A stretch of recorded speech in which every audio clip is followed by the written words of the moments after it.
అందరికీ నమస్కారం. నమస్కారం నమస్కారం అంటాం కదా.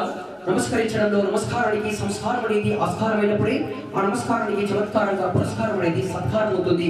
ఆ ఉద్దేశంతో ఈ రోజు మన యొక్క సంస్కృతి యొక్క వైభవాన్ని అంగరంగ వైభవంగా నిర్వహించే క్రమంలో ఈ రోజు శ్రీ ఉషోదయ మహిళా డిగ్రీ కళాశాల ఆధ్వర్యంలో శ్రీ దేవారెడ్డి గారు, వారి యొక్క యాజమాన్యం చైర్మన్ గారైనటువంటి సూర్యప్రకాష్ సార్ గారు, తుషార్ సార్ గారి యొక్క ఆధ్వర్యంలో ఈ రోజు అమ్మవారికి బోనాల యొక్క సంబురాలను, బోనాల యొక్క పండుగను ఈ యొక్క కార్యక్రమంలో భాగంగా ఈ రోజు నిర్వహించడం జరుగుతుంది.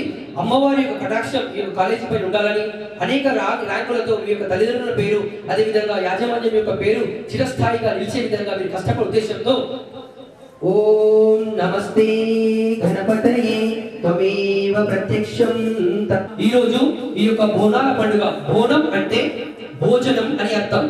బోనం అంటే భోజనం అని అర్థం. అంటే అమ్మవారికి మనము ఆ యొక్క బోనంలో, తల్లి గర్భాన్ని పోలినటువంటి ఆ యొక్క బోనంలో మనము ప్రసాదాన్ని, అంటే అన్నం రూపంలో గాని నైవేద్య రూపంలో గాని అమ్మవారికి వేప కొమ్మలను కట్టి మన యొక్క ఆరోగ్యం అనేది బాగా ఉండాలనే ఉద్దేశంతో అమ్మవారికి పోతరాజు అమ్మవారి యొక్క సోదరునిగా భావిస్తూ, అంటే అమ్మవారి మన లోపల ఊరికేటువంటి అనిష్టాలన్నీ పోవాలని, వర్షాలు సమృద్ధిగా కురియాలని, ఈ యొక్క విద్యార్థినుల యొక్క జీవితం అనేది అంగరంగ వైభవంగా ఉండాలని, వాళ్ళ యొక్క భవిష్యత్తు బాగా ఉండాలనే ఉద్దేశంతో ఈ రోజు ఈ యొక్క ఉషోదయ డిగ్రీ కళాశాలలో, మహిళా డిగ్రీ కళాశాలలో ఇంత అంగరంగ వైభవంగా చేసినటువంటి కార్యక్రమంలో బోనాల పండుగ ఎవరికి వారు చేసుకుంటే దండగా, అందరం కలిసి చేసుకుంటే మహిళా కాలేజీలో, ఉషోదయ మహిళా కాలేజీలో బోనాల పండుగ ఎవరికి వారు చేసుకుంటే దండగా, అందరం కలిసి చేసుకుంటే బోనాల పండుగ.